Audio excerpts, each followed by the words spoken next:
شکوفته روی سنگ تو، 100,000 آرزو، 100,000 رنگ تو.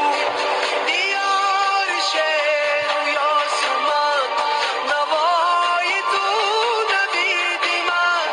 زی چشم اولی خدا رسیده ای به من.